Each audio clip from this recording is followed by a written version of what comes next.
पर देख लेते हैं जरा जश्न की तस्वीरें। लगातार पटाखे बजाकर, यहाँ पर पटाखे जलाकर, और उसके साथ साथ जश्न इसलिए कि आज बीजेपी ने इतिहास रचा है। 3 दशकों से जो सूखा पड़ा था दिल्ली के में भारतीय जनता पार्टी के लिए, वहाँ जश्न का माहौल है। प्रधानमंत्री नरेंद्र मोदी के पोस्टर्स, पार्टी के झंडे, यहाँ पे कार्यकर्ताओं में जोश, और उसके साथ साथ ढोल, नगाड़े, मिठाई, लगभग सभी दिखाई दे रहा है। कितना उत्साह है और जीत का भरोसा, जीत का श्रेय किसको? उत्साह है हमारे। अभी देखिए टीवी 45 दिखा रहे हैं और आगे आगे सीटें बढ़ेंगी। अब की बार 50 बार दिल्ली में सरकार बनने जा रही है और ये जीत मोदी जी की जीत है। मोदी है तो मुमकिन है। मुमकिन है। मिठाई खिला रहे मोदी जी को आप? जी, आज जो केजरीवाल ने कीचड़ फैलाया था उससे आज कमल खिलकर निकल रहा है। हम लोग जश्न मनाने के लिए आए, माननीय प्रधानमंत्री जी को धन्यवाद करने के लिए आए। नरेंद्र मोदी को धन्यवाद। शाम को प्रधानमंत्री नरेंद्र मोदी पार्टी कार्यालय में भी आएंगे, वहां पर भी अपने कार्यकर्ताओं को, जनता को इसका धन्यवाद देंगे। पर आज की दिलचस्प तस्वीर ये लगातार कार्यकर्ताओं में जोश देखते ही बनता है। पटाखों की लड़ी लगा दी है। दिवाली है कि होली? देखिए, होली और दिवाली सब एक साथ बन रही है। मैं दिल्ली की जनता का धन्यवाद करना चाहूंगा, जो विश्वास, जो भरोसा माननीय प्रधानमंत्री जी पर जो जताया, उसके लिए मैं दिल्ली की जनता का तहे दिल से धन्यवाद करना चाहूंगा। प्रत्येक कार्यकर्ता की जीत है, दिल्ली की जनता की जीत है। और जो आपदा मुक्त दिल्ली, जो लगातार भ्रष्टाचार कांग्रेस, आम आदमी पार्टी जो कांग्रेस कर रही थी, तो ये कांग्रेस पार्टी और आम आदमी पार्टी की दोनों की हार है। जहाँ पर दिल्ली की बात हो तो दिल्ली की बात हो तो दिल्ली में ढोल बजना लाजमी। आपको ढोल की तस्वीरें दिखा दूं यहाँ पर, जहाँ ढोल, नगाड़े, बैंड बाजा सब कुछ दिख जाएगा। और ये है दिल्ली में जश्न की तस्वीर। दिल्ली में भारतीय जनता पार्टी के दफ्तर के सामने जश्न लगातार जारी है। हाथों में अपने पार्टी का झंडा लिए कार्यकर्ता एक साथ एकत्रित हो रहे हैं जगह जगह से।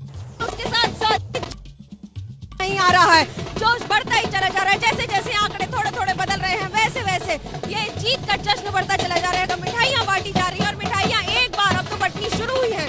कोई लड्डू ला रहा है, कोई पेड़ा ला रहा है, और कोई जलेबी का साथ साथ यहाँ पर जश्न मना रहा है। और यही बता रहा है कि किस तरह से के कार्यकर्ताओं में आज इस ऐतिहासिक दिन का इंतजार जिस तरह से खत्म हुआ है, उसी तरह से उत्साह भी देखते बनता है। अलग रंग बीजेपी के कार्यकर्ताओं की दिखा रही हैं। जलेबी भी बड़ा मुद्दा बन गया था हरियाणा चुनाव के दौरान, और इस बार जलेबी के साथ लड्डू भी बांटे जा रहे हैं दिल्ली चुनाव जीतने के बाद। देखिए कार्यकर्ता किस तरह से जश्न मना रहे हैं, डूबे हुए हैं, और यकीनन बीजेपी की ये बहुत बड़ी जीत है। जल्दी से विशाल जी, आप निसंदेह ये बहुत बड़ी जीत है।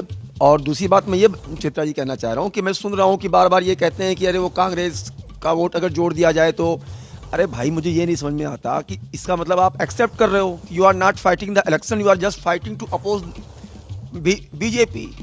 मतलब अवसरवादिता की होड़ तो देखिए। 6 महीना पहले रामलीला ग्राउंड में गलबैयाँ करते हैं, क्यों? ताकि आदरणीय प्रधानमंत्री जी को दोबारा आने से सत्ता में रोका जाए।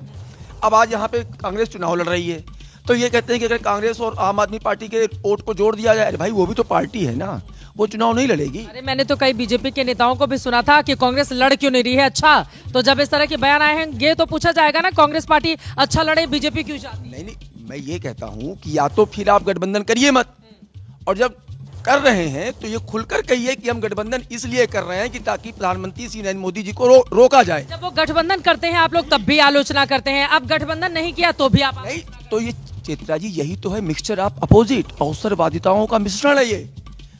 यही कांग्रेस है जो सबसे पहले प्रेस कॉन्फ्रेंस करती है इसी शराब घोटाले के खिलाफ, और यही कांग्रेस है जो रामलीला मैदान में ग्राउंड में गलबैयां करती है। ये बात तो बिल्कुल सच है। आशीष, अब ठीक है। देखिए, इस चुनाव में एक चीज स्पष्ट हो गई थी कि बीजेपी और आप एक बार सुन लेती हूँ। 9 राउंड की गिनती के बाद अरविंद केजरीवाल 1170 वोट से पीछे हैं। अरविंद केजरीवाल हार रहे हैं चुनाव। देखिए, इस इलेक्शन में एक चीज स्पष्ट हो गई थी कि बीजेपी और कांग्रेस का एक उद्देश्य था कि आप मुक्त दिल्ली होनी चाहिए, और उसी तरफ ये जो है डायरेक्शन में ये सब जा रहा है। चाहे कांग्रेस को सीट्स मिले ना मिले, लेकिन उन्होंने जो आपको नुकसान पहुंचाना था पहुंचा दिया है। जैसे आपने कांग्रेस को हरियाणा में, गोवा में और गुजरात में पहुंचाया था, ये कांग्रेस वाले कह रहे थे कि ये पे बैक टाइम है और आपको जितना नुकसान हम पहुंचा पाएंगे, अगर आप जब तक खत्म नहीं होगी तब तक हम दोबारा जीवित नहीं होंगे। तो वो इस चीज़ को देखते हुए आगे चल रहे हैं, और सेकेंड राउंड के लिए भी ये लड़ाई है, क्योंकि अरविंद केजरीवाल अगर ये चुनाव जीत जाते हैं और अगर तीसरी बार मुख्यमंत्री अपने बल पे बन जाते हैं, तो जो है कि वो 2029 के चुनाव में इन पोस्ट मोदी सिनेरियो एक ऑपोजिशन के कंबाइंड कैंडिडेट भी हो सकते हैं। उसको लेकिन अरविंद केजरीवाल को लेकर जो बड़ी बड़ी बातें कही जा रही थी, देखिए 2 राज्यों में बहुत कम वक्त में जिस पार्टी ने अपनी सरकार बनाई हो, लेकिन अस्तित्व की लड़ाई का संकट उसके लिए दिल्ली में ही खड़ा हो गया। वो दिल्ली, नई दिल्ली सीट से अगर अरविंद केजरीवाल खुद ही चुनाव हार जाते हैं तो जरा सोचिए फिर आम आदमी पार्टी के भीतर कैसे स्थिति बनेगी।